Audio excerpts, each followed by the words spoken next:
History remembers tanks rolling across Europe, bombers carving firepaths through cities, and soldiers fighting in mud, snow, and blood. But behind every famous battlefield lies a quieter conflict, one fought in laboratories, hangars, bunkers, and secret workshops. A war of invention, a war of ideas, a war that almost changed the world. But didn't. Engineers worked until their hands trembled. Test pilots risked their lives at dawn on runways still wet with fog. Generals signed off prototypes they hoped would buy them one more year, or steal victory from the jaws of defeat. Some of these machines flew, some fired, some made it into combat. Others never left the blueprint stage, but they all shared one haunting truth: they came within inches of rewriting history.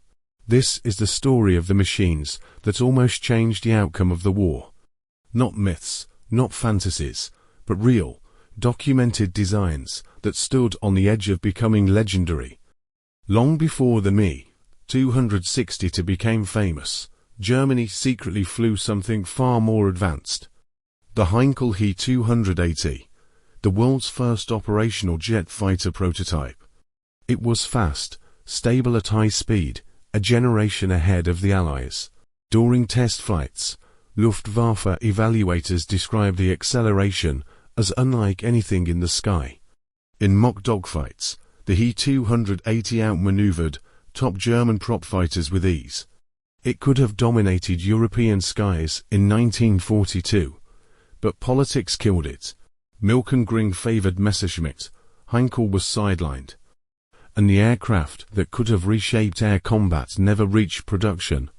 History almost met the jet's age 2 years earlier. When the US Army saw the Tiger II for the first time, fear turned to determination.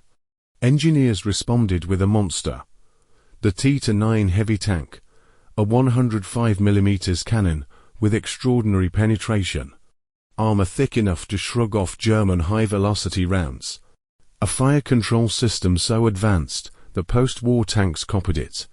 On the test range, the T-29 punched holes through targets at distances the Tiger II couldn't touch. Gunners called it a battleship on tracks. If it had reached Europe just months earlier, the balance of power on the Western Front, especially during the Ardennes offensive, might have changed drastically. But the war ended too soon. The tank entered history not as a warrior, but as a ghost. The Fallschirmjäger were feared not for their numbers, but for their weapon. The FG-42 wasn't just a rifle. It was decades ahead of its time. Full-power cartridge, selective fire, optics, biport, side-feed stability for prone firing.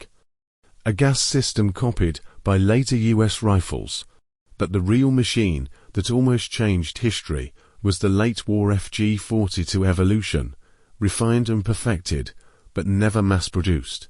Had thousands been issued, the Western Front would have seen a completely different style of infantry combat, one where German airborne troops held overwhelming fire superiority. The blueprint for the modern infantry rifle was right there, but too late. A fighter with no tail, a propeller in the rear. Swept wings years before their time, a cockpit perched dangerously forward. The XP-55 Ascender looked like a jet-age aircraft trapped in the 1940s. Its radical design promised unmatched agility and futuristic performance. But early prototypes suffered deadly stall behavior. Engineers fixed these flaws. The final version performed surprisingly well. Yet by then, the jet's age had already begun. And the XP-55 became one of the most spectacular, almost fighters in American history. The Royal Navy built something so advanced that global naval treaties didn't even know how to categorize it. The HMS-X-1, a submarine armed like a surface cruiser. Massive naval guns, high submerged endurance, ocean-crossing range, the ability to ambush enemy fleets from depths no cruiser could hide in. The X-1 worked. It scared even its own admirals.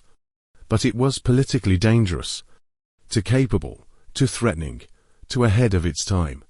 so it was quietly scrapped long before its prime.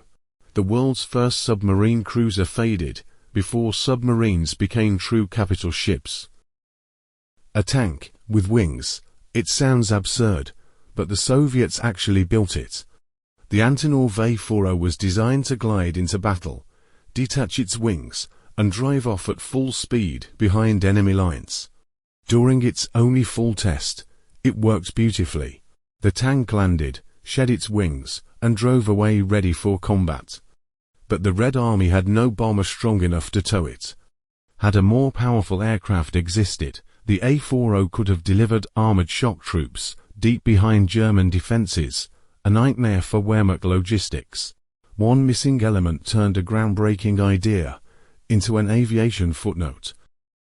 Inspired by the British Mosquito, US designers proposed a partially wooden, ultralight jet fighter that could be mass-produced in record time, cheap, fast, hard to detect. Perfect for overwhelming enemy airspace with quantity. But military planners rejected anything wooden. For jet operations, the concept died. Had it been approved, the early jet landscape would have looked very different, possibly accelerating US air dominance by years. Japan's cities were burning under B-29 rates. Desperation birthed the J-8M Shisui, a manned rocket interceptor inspired by the German Me-163. It launched like a missile, climbed faster than any Japanese aircraft, and could reach bomber formations before they neared their targets. But its fuel was incredibly unstable. Engines exploded. Pilot training was nearly impossible. Production was too slow. The war ended before the Shisui could enter service. Had it matured sooner, B-29 losses would have been catastrophic. The V-1 terrified London. The V-2 redefined warfare. But Hitler wanted something even more dramatic, a gun capable of bombarding London from France. The V-3 high-pressure cannon, multiple chambers, sequential charges. Unprecedented muzzle velocity. In tests, the gun worked, but the installation was gigantic, vulnerable, and extremely slow to construct. Allied bombers destroyed the site before it could fire in combat. A weapon that could have rained destruction from across the Channel remained silent forever. This might be the strangest American aircraft ever conceived. The XP-79 was a flying wing designed not to shoot down enemy planes, but to ram them using reinforced leading edges. Yes, intentional, controlled ramming. Test pilots reported excellent stability and maneuverability, but the first full flight test ended in tragedy, and the program was cancelled instantly. Had it worked, bomber formations on both sides would have faced a terrifying new predator. Germany didn't just experiment with helicopters, they built them.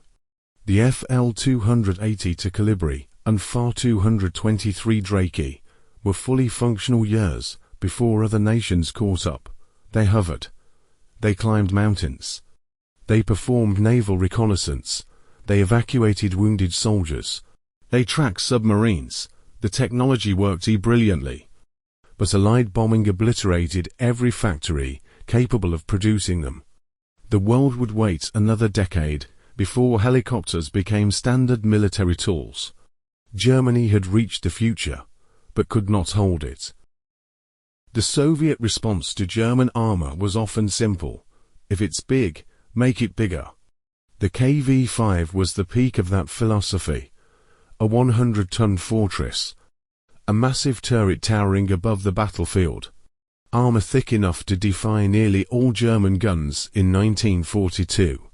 A weapon that would have terrified every panzer commander on the Eastern Front. But German troops advanced toward Leningrad faster than expected.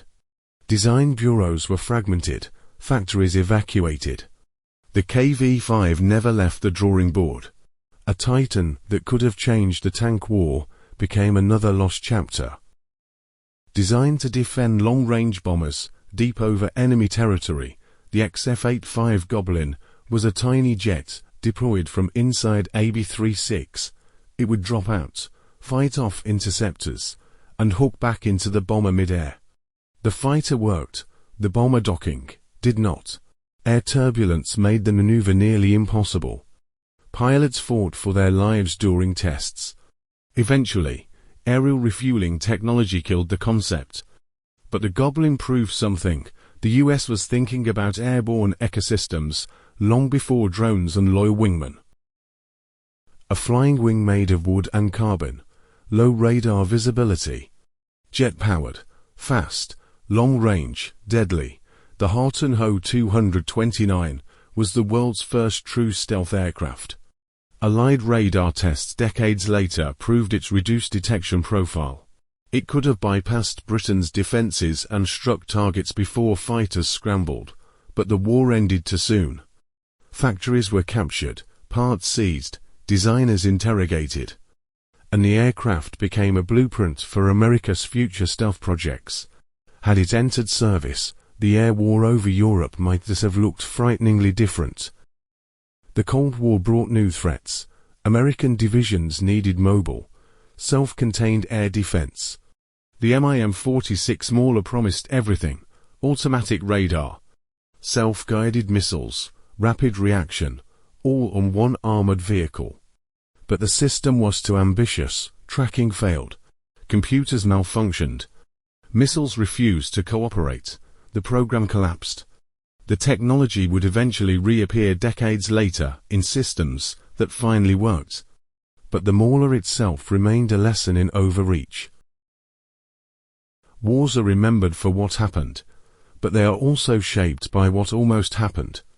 A tank that never rolled off the assembly line, a jet that never reached production, a submarine cannon that never fired, a helicopter fleet erased by bombs, a stealth aircraft decades ahead of its time, a rifle that predicted the future. These machines sit in the shadows of history, not as failures, but as reminders. Reminders that the margin between what is and what could have been is often just a signature missing, a factory bombed, a test flown too late, a war ending too soon. In another timeline, these inventions rewrite the world. In ours, they remain silent guardians of a war behind the war. The secret machines that almost changed history.